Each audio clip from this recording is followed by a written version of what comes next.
Good morning, everyone. We are Nadlan broadcasting to you from the east coast of New York, giving you daily updates from real estate entrepreneurs so you can become one yourself. Today, we have another post from Dani Beit-Or, post number 3. And if you're just wondering who we are, so Nadlan is basically a company that provides courses in real estate, mentoring, private one-on-one mentoring with mentors with a lot of experience, financing solutions, both for our Americans and foreign nationals. So we specialize in helping foreign nationals. We work with a large network of lenders that basically every time you ask for a loan, all of these lenders compete on your loan to give you the best rate possible. So this is a great service that we do, and we also help you along the way in your own language. So if you speak Hebrew or any other language, we're going to help you with your own language. So it's a great solution. It's a great service that we provide. You can go online at landcapitalgroup.com. We also provide deal analysis. What is that? So let's say some operator, entrepreneur in the US offered you, I don't know, a property that sounds amazing, $120,000 property in Ohio, 3 bedroom, 2 bath. How do you know if it's a good deal? How do you know how is the area? How is the location? Crime, school? Does people are moving into that area? Are they moving out? Are there any jobs in the area? How much renters would pay? How hard will it be to rent the place? What eventually gonna be left at your pocket? And are you paying too much for this property? So all of these things we are going to check for you in an analysis report. We have a group of analysis analysts that basically this is what they do every day. So they're going to provide a detailed analyst report for you. So you're going to know if this deal is good or not. And you will be able to also use it to your leverage to renegotiate the deal with the operator, because you can show him that you got a third-party report from an external analyst group. So it's just like you wouldn't buy any property without an inspection. We don't suggest you to buy any property without a deal analysis report. So you can just go to analyst.forumnadlanusa.com and order such a report for your property.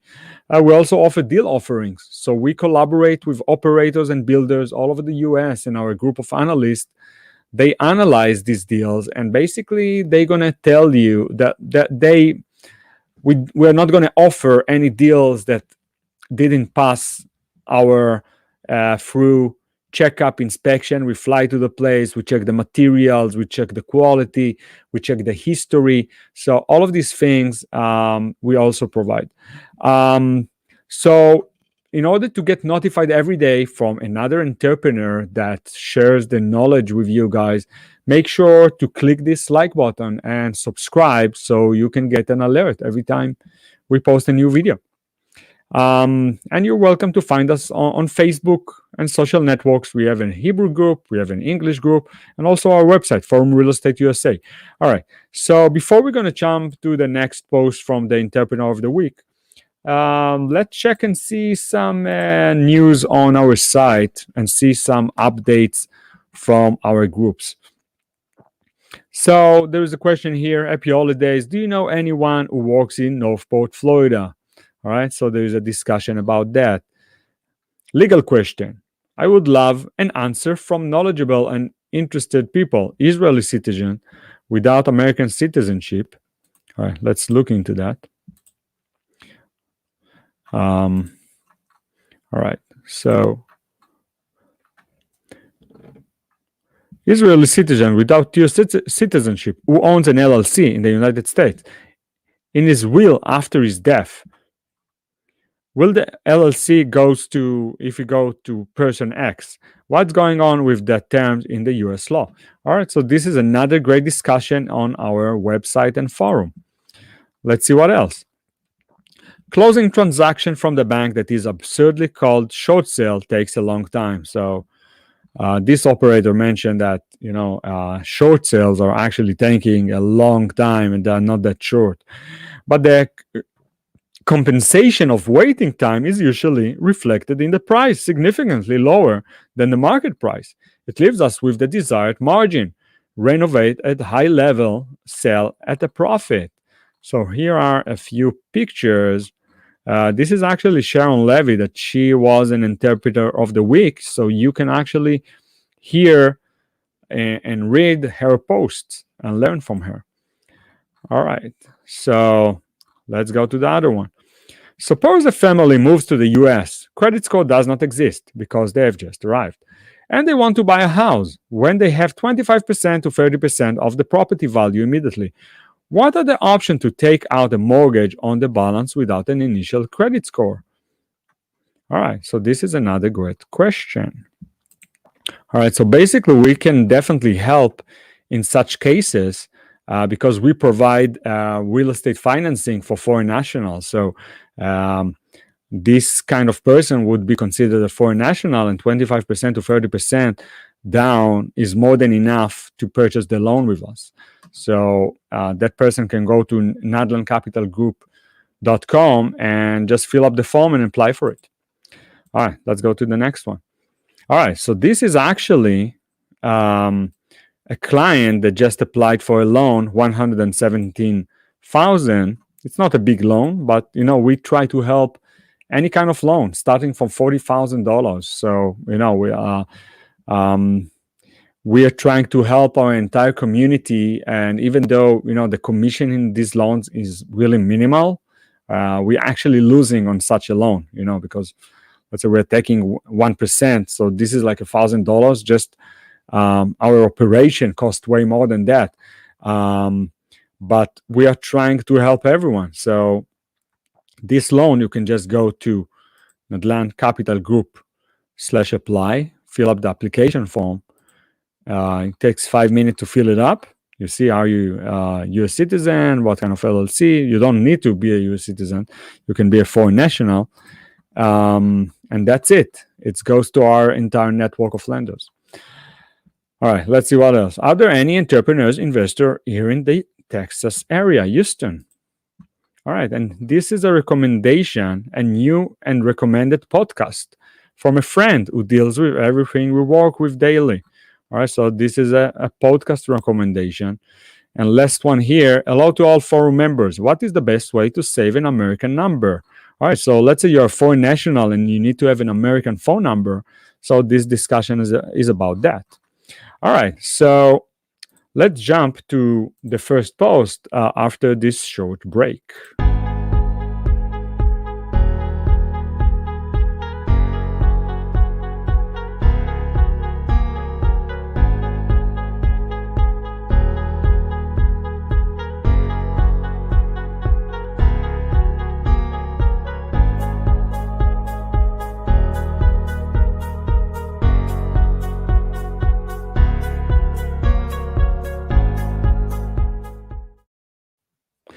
All right, guys, we're back. And today post from Dani Beit-Or, post number 3, is about lessons from the 2008 crisis. I want to remind you that these posts are from about a year ago. All right, we wanted you to hear about all of these thoughts initially when coronavirus just started. All right, so some of them eventually turned out not to be that bad, but let's see what's going on. And how is this crisis compared to 2008? Because Dani Beit-Or been right in the real estate crisis of 2008, and actually I really appreciate operators that have been through this crisis and survived it. So it shows that they are very agile and that they are the methods, the risk taking is in a way that can withhold like crisis like that, because we know a lot of operators that just wiped out, because they took too much risk. They bought not for cash flow, they bought for appreciation.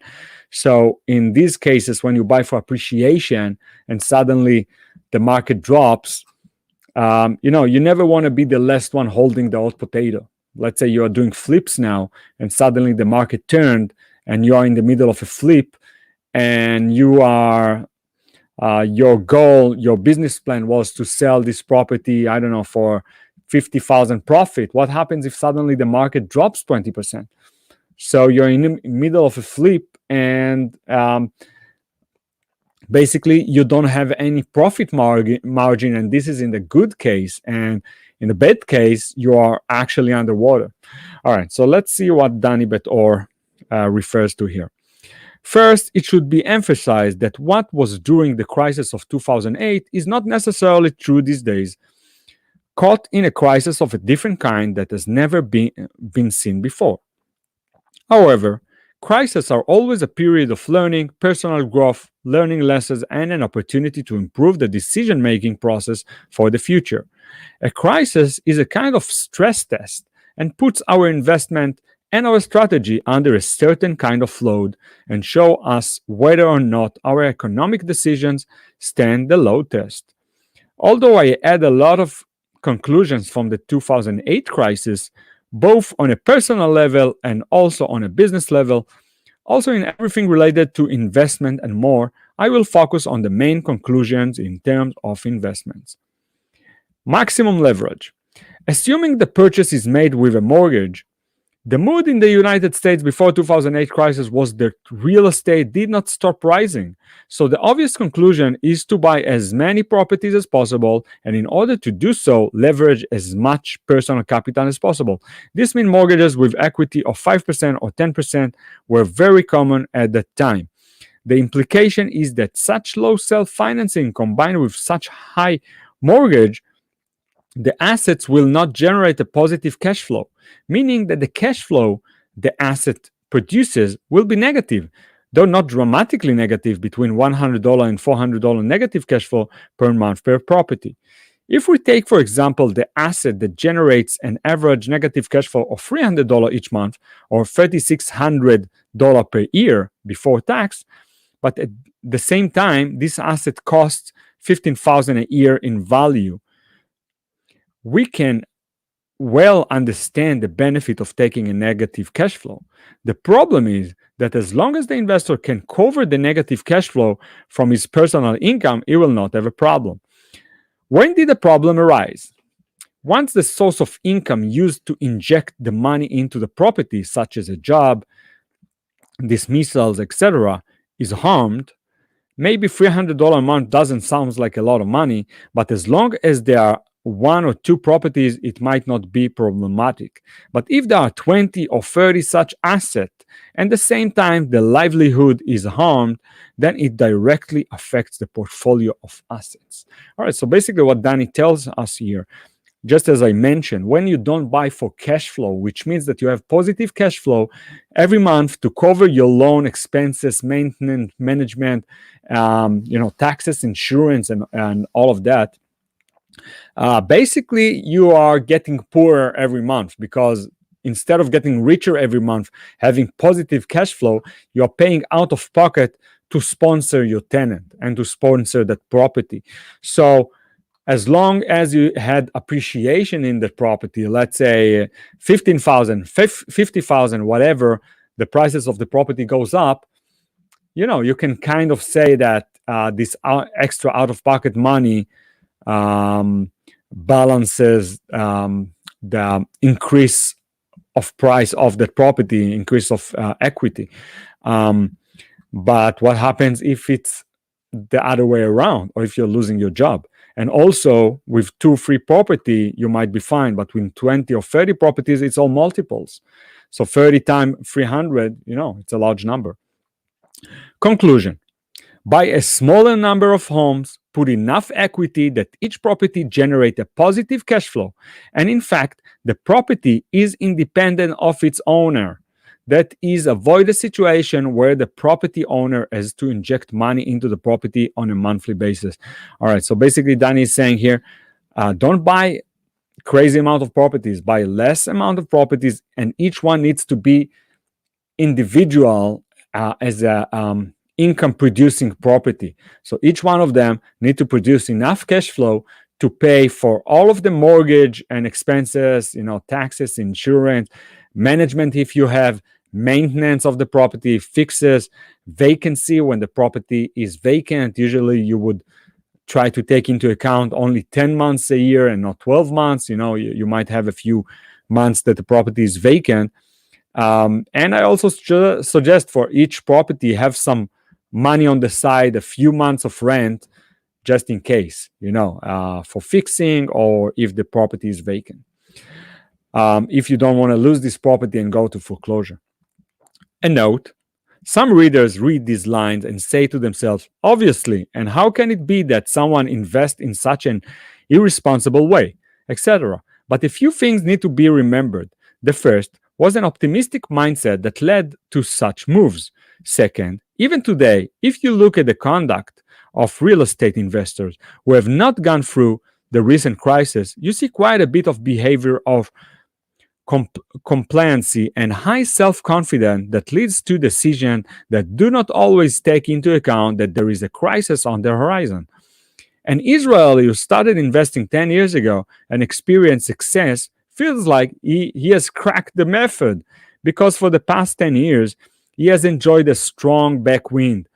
In this spirit, that investor would be able to make up for various mistakes, glitches, and decisions. This means that it is very possible that the backwind offset 30% of the planned profit, but still left with a nice profit. Yeah, so the last 10 or more years, the market's just going up. So everyone might think, all right, everything is hot potatoes. Everything is, whatever I touch, I succeed. But you always need to take into account that the market can turn. We see it. We saw it in the last 2-3 months in the stock market. The stock markets were booming ever since March 2020. But the last 3 months, there are a lot of corrections in several sectors. The crypto market is booming now, but you need to remember there's always corrections. All right, boring assets. The second conclusion was to invest in the most boring assets possible and work according to a formula that adheres to the identification of these assets.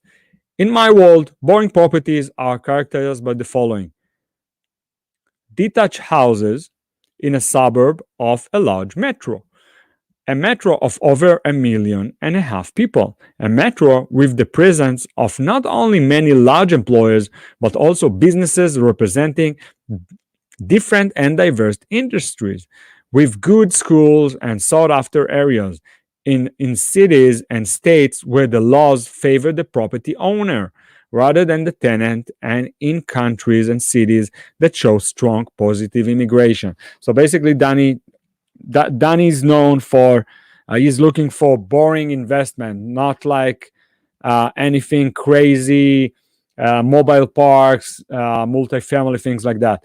He is looking for, the commodity that almost every American is looking for: a single family house, a nice one, in a good area, good metro, with positive immigration, with good schools, large employers, and in a state that favors the property owner. Usually these are the southern states like Florida, Texas, and so on. Some would call them red states, Republicans. In these states, it's much easier to evict the tenant, and they are more pro to the landlord. All right, so Dani continues. I will give an example of a metro that almost fully meets these parameters, and yet throughout my career I have avoided it: Las Vegas. Las Vegas meets almost every criterion according to the formula above. The only thing missing is a variety in the type of employers. It is impossible to say that Vegas does not have large employers, but they almost all of them, without exception, represent one industry: the entertainment industry. Unfortunately, and evidence Vegas these days is a kind of a ghost town. That is, for me, only the lack of industrial diversity of employers prevented me from making investment in Las Vegas for more than a decade. And I know very well that there are quite a few people who have invested in Vegas and also made a lot of money. But one should always remember that everything goes back to the investment strategy. My investment strategy and the one I lead with the real estate investors I work with is to buy and hold for many years. For example, at least 5 years, but probably more than 10 years. Therefore, an area like Las Vegas does not respond well to this strategy. All right, so Las Vegas, there's a lot of gambling, entertainment, and we saw now with the coronavirus that there was a period of no business there, and being a landlord there can have all sort of pressure on you if this industry is not working for a while. All right, now Danny is talking about short-term rentals, Airbnbs. Throughout my career, I have looked in that direction. Whenever I look at that direction of a new investment channel, I always look at it not as something of one-off, but whether I can produce from it an ordinary investment plan. About 6 months ago, we made a more in-depth move here at the company that examined the whole issue of investing in properties that are suitable for short-term rentals, such as Airbnb. The conclusion was not to get into it. No, I did not see a crisis of this kind that would affect this category so much. I was mainly bothered by the volatility of local regulations. I saw not a number of cities that decided to allow short term rentals and then came back from the decision. This is unresolved. Today, I look at Airbnb as a kind of a bonus, meaning something I can do for short periods for these and other reasons, but not for a long term solution. So, how to identify a boring investment? My rule of thumb has always been if a type of investment sounds cool, exciting, and too crazy, it's not a boring investment. For example, when someone came to talk to me about student housing, it sounded the opposite to me, and to this day, I have avoided them. Is my truth the one and only truth? I would like to say yes, but that would be wrong. Each of us has to decide what is right for them as a real estate investor. Each of us has a set of values and has their own personal truth and financial situation. What is right for me may not be right for you, so it is possible that the type of investment I'm talking about is not suitable for everyone, and this is fine, of course. All right, so this is the post for today, and we will be with you tomorrow for the next post. And don't forget to like us and subscribe to the channel. So thank you guys, and see you tomorrow.